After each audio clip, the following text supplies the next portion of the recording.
Bismillahirrahmanirrahim. Assalamualaikum warahmatullahi wabarakatuh. Perkenalkan, nama saya Muhammad Syaugi Al-Habsyi, SHMH, dengan nomor NIDN 16 19 01 94 01, selaku dosen program studi Hukum Keluarga atau Ahwalus Syakhsiyah, Fakultas Agama Islam, Universitas Al-Khairat Pahalu.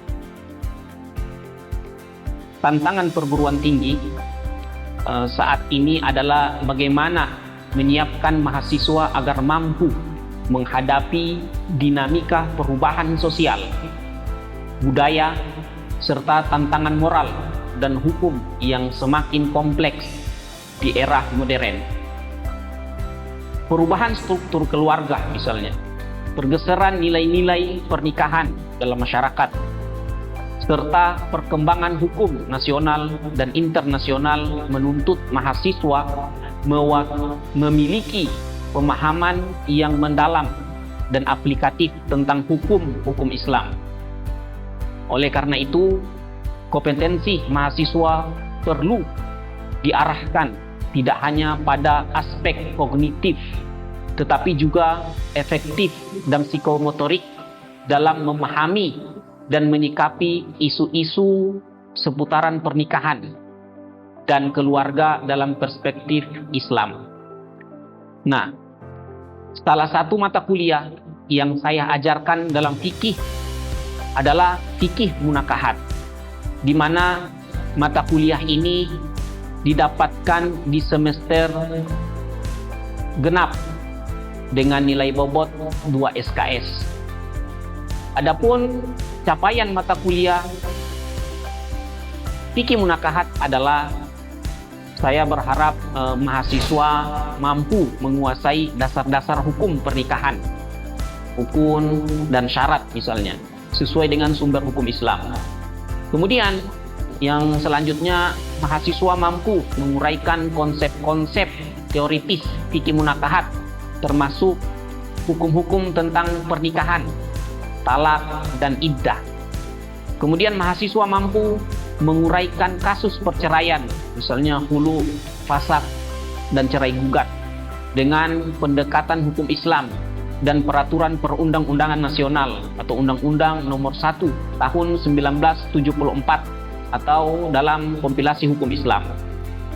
Kemudian mahasiswa mampu menguraikan hak dan kewajiban dalam keluarga menurut fikih munakahat.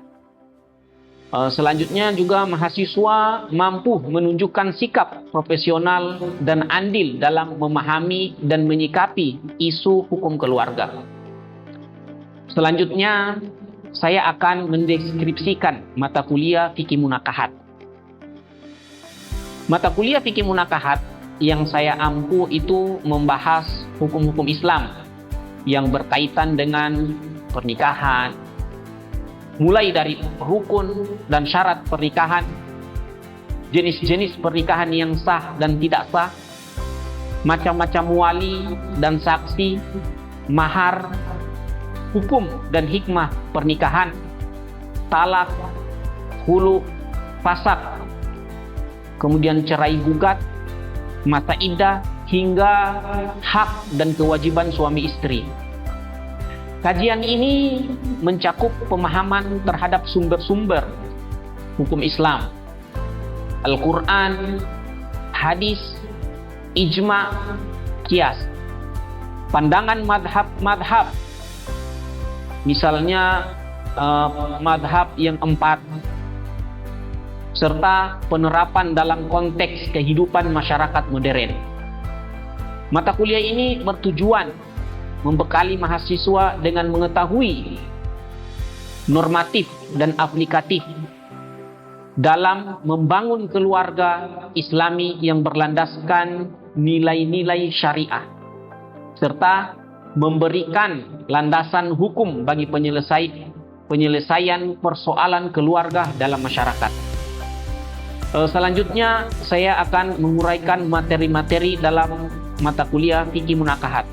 Yang pertama, pendahuluan atau kontrak perkuliahan.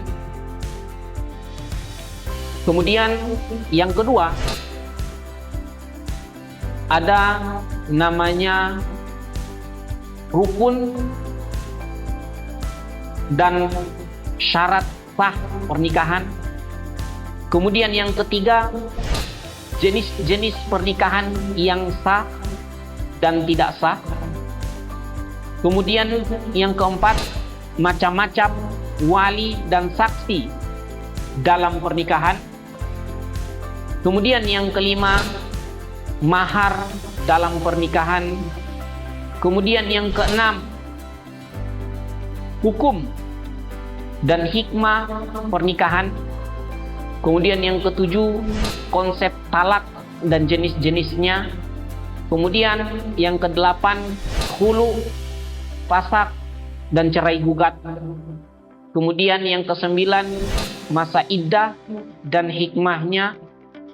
Kemudian yang kesepuluh, implementasi hak dan kewajiban suami istri dalam rumah tangga. Inilah materi-materi yang akan saya bahas dalam pertemuan. Demi memenuhi hal tersebut, maka mahasiswa disajikan selama 14 kali pertemuan, tidak termasuk ujian tengah semester dan ujian akhir semester. Adapun sistem pembelajaran sekarang yang saya lakukan adalah bersifat offline atau tatap muka untuk mempermudah penyajian materi yang saya selalu sampaikan. Maka bahan ajar berupa slide materi. Kemudian selanjutnya saya akan mencoba menjelaskan teknik pembelajaran berdasarkan delivery interaction assessment. Yang pertama delivery, yaitu bagaimana saya melakukan perkuliahan. Di sini ada dua teknik yang saya lakukan. Yang pertama dengan metode ceramah, yaitu penyampaian dengan berbagai referensi yang relevan dan senantiasa mengaitkan dengan isu-isu saat ini, serta diharapkan ada diskusi antara mahasiswa dengan dosen. Kemudian yang kedua, yaitu pembelajaran melalui penugasan dengan menganalisis materi yang diberikan pada tiap-tiap topik perkuliahan. Hal ini bertujuan agar mahasiswa memiliki pengetahuan dasar terhadap materi yang akan dipelajari. Dari hasil penugasan tersebut akan terdapat beragam informasi yang sangat menarik untuk dibahas dan didiskusikan pada perkuliahan. Biasa juga sebelum saya mengajar atau menjelaskan materi, saya akan bertanya tentang materi sebelumnya. Kemudian yang kedua, interaction, yaitu bagaimana saya melakukan interaksi kepada mahasiswa dalam perkuliahan. Saya selalu membangun interaksi aktif kepada mahasiswa terhadap materi yang dipelajari. Ada beberapa cara. Yang pertama, melakukan isu-isu kontemporer pada mahasiswa sehingga mahasiswa aktif untuk berpendapat. Kemudian juga aktif dalam berkomunikasi dalam grup WhatsApp di luar perkuliahan, di mana dalam grup ini mahasiswa terbuka untuk melakukan pertanyaan-pertanyaan lanjutan terhadap materi yang dipelajari. Juga sebagai sarana untuk men-share informasi baru yang update berkaitan dengan perkuliahan atau fikih munakahat. Kemudian yang selanjutnya asesmen, yaitu bagaimana saya menilai mahasiswa. Sejak awal perkuliahan kami telah menyepakati bersama kontrak perkuliahan sebagai role model dalam perkuliahan antara dosen dan mahasiswa. Pada pertemuan tersebut telah digambarkan bagaimana proses penilaian yang saya lakukan, dan mahasiswa telah mengetahui sejak awal. Adapun penilaian saya diantaranya yang pertama yaitu bobot nilai presensi 20%. Kemudian bobot nilai harian atau biasa tugas itu saya kasih 10%. Kemudian bobot nilai keaktifan mahasiswa itu 20%. Kemudian bobot nilai ujian tengah semester atau UTS itu 20%. Kemudian nilai ujian akhir semester atau UAS itu 30%. Mungkin sekian sekilas tentang deskripsi diri saya dan mata kuliah saya. Selanjutnya saya akan menyajikan video pembelajaran yang telah saya laksanakan. Terima kasih. Assalamualaikum warahmatullahi wabarakatuh.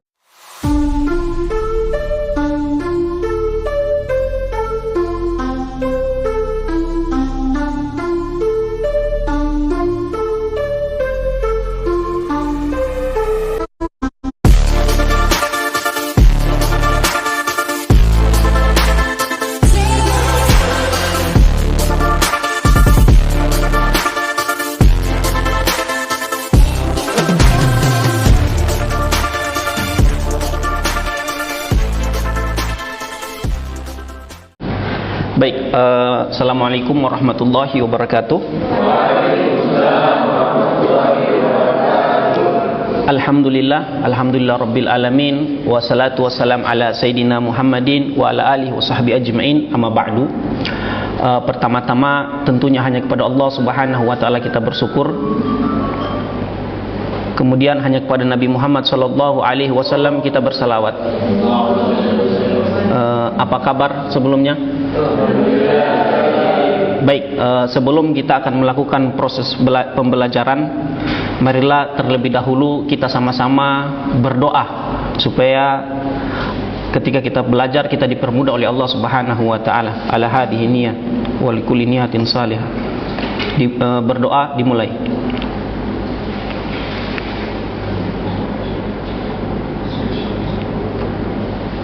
Baik, selesai. Nah, minggu kemarin kita telah membahas tentang kontrak perkuliahan atau pendahuluan, yang mana kita sudah membahas tentang apa itu pernikahan dan sejenisnya atau pengertiannya.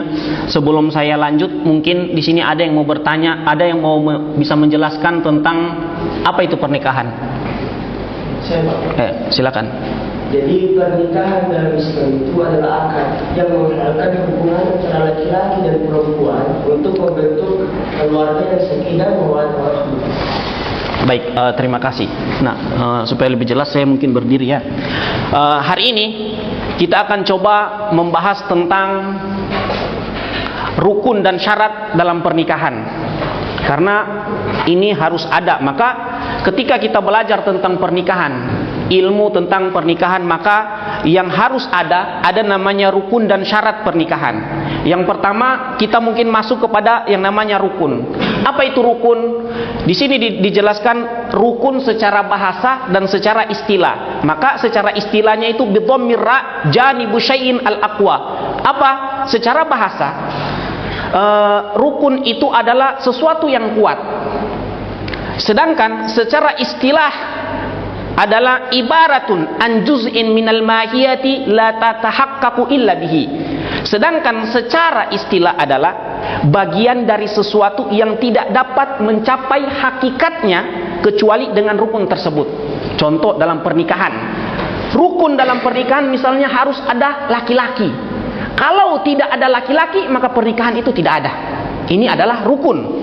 Sesuatu yang mesti ada. Tidak ada sesuatu tidak akan sampai daripada hakikat itu sendiri. Maka ini adalah yang namanya rukun. Maka ketika kita berbicara tentang rukun perkawinan, kita akan temukan ada 5 rukun yang harus dipenuhi.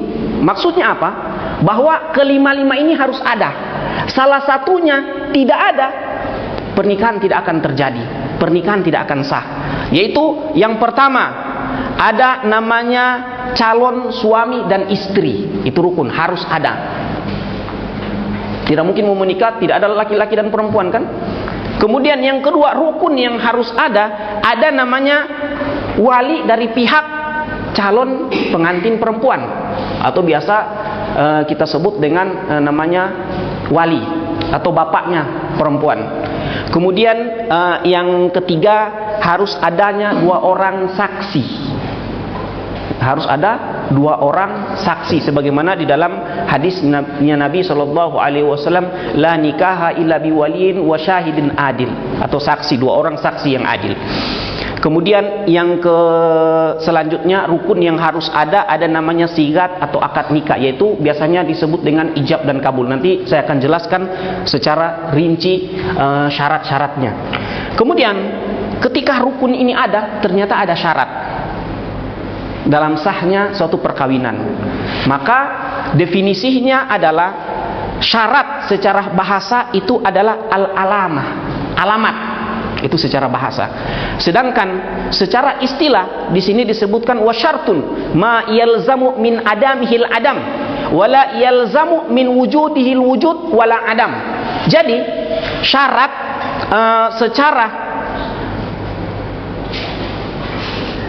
bahasa itu adalah alamat. Sedangkan secara istilah syarat adalah sesuatu yang apabila dia tidak ada, wa syartu ma yalzamu min adamihil adam. Syarat adalah sesuatu hal yang apabila dia tidak ada, dapat dipastikan hukum itu tidak ada. Itu syarat. Kemudian apa? Wala yalzam min wujudihil wujud wala adam.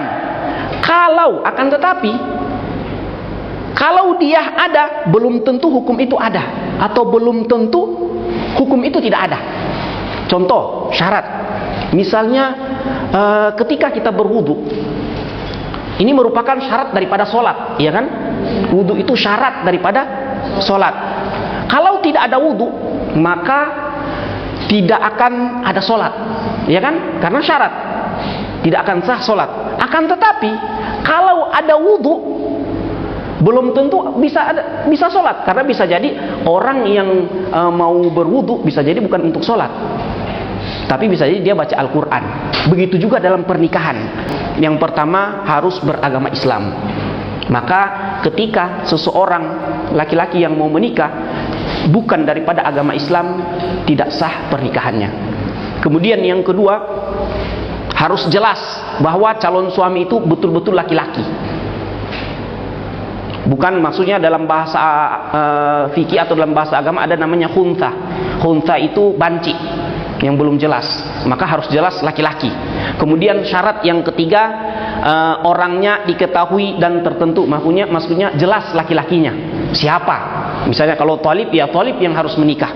Kemudian syarat yang selanjutnya yaitu calon mempelai laki-laki jelas halal ketika mau menikah dengan calon istrinya. Maksudnya halal ini maksudnya bisa jadi bukan harus bukan mahram, bukan adiknya, ibunya, karena seperti di dalam surat An-Nisa kan disebutkan orang-orang yang haram dinikahi.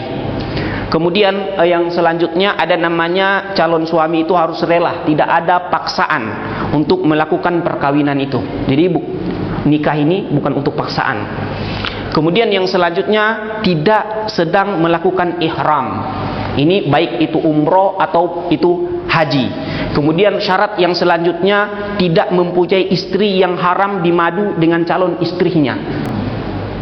Jadi batasan untuk menikah umat Islam itu ada 4 dulu, tidak ada batasan, banyak. Ada yang di zaman Nabi itu ada sahabat sudah lebih 9 bahkan lebih.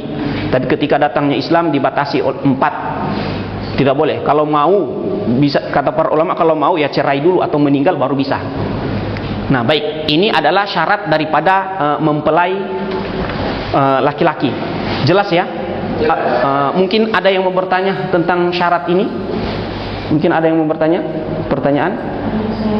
Oh ya, silakan. Kenapa saat ihram haji atau umroh tidak boleh menikah? Nah, adakah ulama yang membolehkan?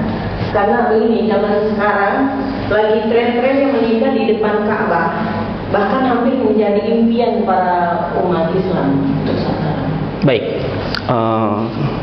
pertanyaannya menarik karena ini termasuk daripada isu-isu kontemporer dalam pernikahan. Nah, kenapa dipersyaratkan tidak sedang melakukan ihram baik haji dan umroh? Karena ada satu hadis, dalil utama para ulama. Ada satu hadis yang mengatakan, kata Nabi SAW,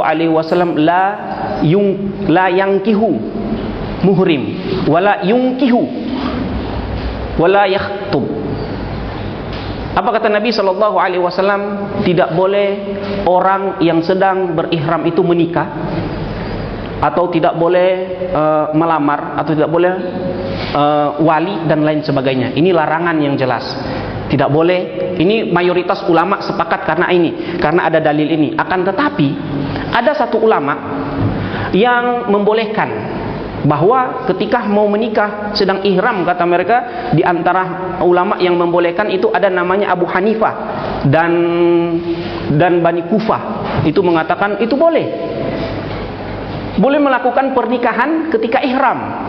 Kenapa? Karena ada hadis yang pernah diriwayatkan oleh Ibnu Abbas. Apa kata Ibnu Abbas? Kata Ibnu Abbas, "Anna Nabi sallallahu alaihi wasallam tazawwaja Maimunah wa huwa muhrim." Ini jelas hadis yang diriwayatkan Imam Tirmidzi.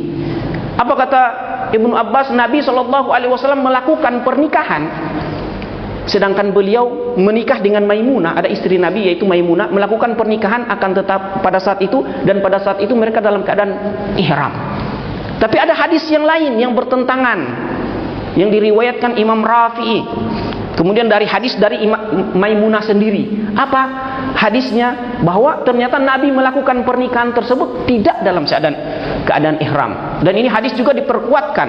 Ternyata diperkuatkan dari Maimunah langsung. Apa kata Maimunah? Bahwa saya dinikahi oleh Nabi sallallahu alaihi wasallam, kata Maimunah, dalam keadaan halal, tidak dalam keadaan ihram. Ini kan bertentangan. Akan tetapi kita bisa, ketika ada ta'arud adillah, ketika ada dalil yang bertentangan, kita bisa cari bahwa diantaranya banyak ternyata dari segi riwayat. Ternyata yang meriwayatkan hadis yang muhrim sama halal ternyata lebih banyak yang tidak ihram. Hanya satu orang yang meriwayatkan, yaitu Ibnu Abbas ketika Nabi melakukan hal tersebut.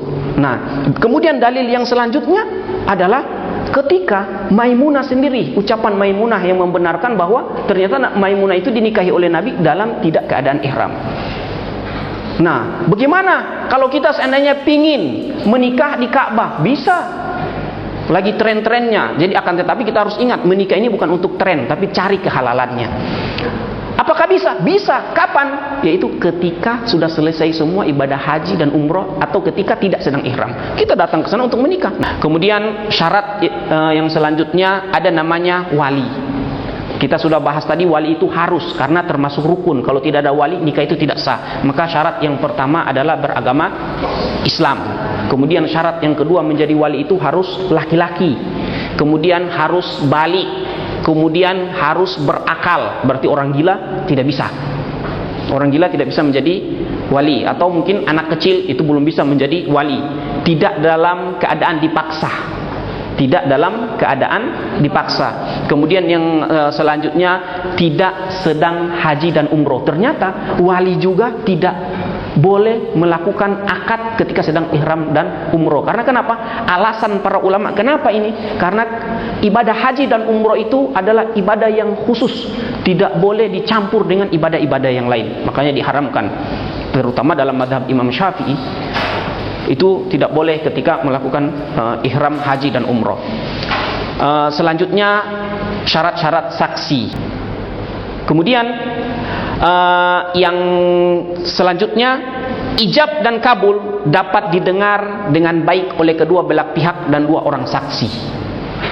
Maka ketika rukun yang kita sudah bahas, laki-laki, perempuan, wali, dua orang saksi, ijab dan kabul terpenuhi, pernikahan itu sah secara Islam, secara hukum Islam, secara fikih. Nah, selanjutnya ada beberapa contoh tentang ungkapan ijab dan kabul yang saya rangkum. Yaitu yang pertama, kalimat ijab oleh ayah kandung atau wali atau pengantin perempuan. Kalau di dalam bahasa Arab, ini saya contohkan begini. Angkahtuka wa zawajtuka makhtubataka binti, sebutkan nama perempuan, bimahar dengan mahar misalnya berapa, halan. Maksudnya apa? Saya nikahkan engkau dan kawinkan engkau dengan perempuan pilihanmu, binti, putri saya, misalnya siapa. Itu cara kalau dalam bahasa Arab. Kemudian bimahar, mahal berapa misalnya? Milion misalnya, 1 juta. Halan. Itu salah satu contoh. Kalau yang menikahkan ini adalah ayah kandung. Nah, kalau yang menikahkan ini ayah kandung. Bagaimana kalau yang menikahkan misalnya saudara, kakaknya? Hah? Kakaknya, atau misalnya yang lebih dekat lagi kakeknya. Maka ketika ijab kabul seperti itu, maka konteksnya juga berbeda. Yaitu apa? Angkahtuka wa zawajtuka makhtubataka, saya nikahkan engkau dan saya kawinkan engkau dengan perempuan pilihanmu. Siapa? Maka kesimpulan yang kita dapatkan pada pertemuan kali ini bahwa ternyata pernikahan dalam Islam itu sah jika memenuhi rukun. Maksudnya apa rukun? Adanya mempelai, yaitu laki-laki dan perempuan, kemudian wali, kemudian 2 orang saksi, kemudian ijab dan kabul sebagaimana saya jelaskan. Bahkan serta syarat-syarat yang berkaitan dengan calon suami istri, wali, saksi, dan tata cara akad nikah, yaitu ijab dan kabul. Maka jika salah satu rukun yang kita pelajari tadi atau yang saya jelaskan tadi itu tidak terpenuhi, nikah itu tidak sah. Kalaupun tetap dipaksakan, akan jatuh hukum tidak sah dan hukumnya haram. Karena kenapa? Jatuhnya nanti ketika bersetubuh, jatuhnya nanti zina. Naudzubillah kan? Nah, alhamdulillah ketika kita mempelajari ini, kita sudah tahu. Kita bisa jelaskan kepada orang-orang yang luar. Ternyata rukun dan syarat itu simple. Cuma ada 5 dan syarat-syaratnya. Tidak perlu misalnya dengan gedung yang mewah dan lain sebagainya. Nah, maka inilah pembahasan kita hari ini tentang rukun dan syarat-syarat pernikahan. Baik, mungkin ada yang mau bertanya lagi? Ya, silakan. Bagaimana hukum nikah online? Karena tadi saya dengar syarat ijab dan kabul harus satu majelis. Baik. Nah, ini juga menarik yang lagi viral nikah online. Nah, kita kembali dulu. Tadi kan di dalam penjelasan saya, syarat ijab dan kabul itu harus dilakukan dalam satu majelis. Nah, jadi begini.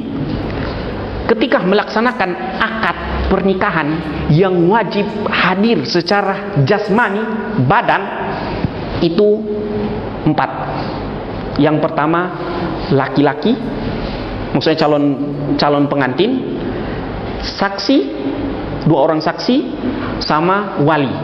Ini harus ada dalam satu majelis. Kalau tidak ada, tidak sah pernikahan. Bagaimana nikah online? Jadi saya katakan tadi, nikah itu bukan untuk cari keren-kerennya. Jadi Islam itu begitu mudah. Jadi boleh dengan syarat harus diwakilkan. Sisanya melalui Zoom, tidak apa-apa. Kan bahaya. Misalnya mertua di Manado, misal. Calon di Jakarta. Pengantinnya di Palu, perempuannya di Jakarta. Nikah online. Ya talib, saya nikahkan engkau dengan putri ini. Tiba-tiba mati strom. Kan kacau. Apa yang mau diperbuat? Ya kan?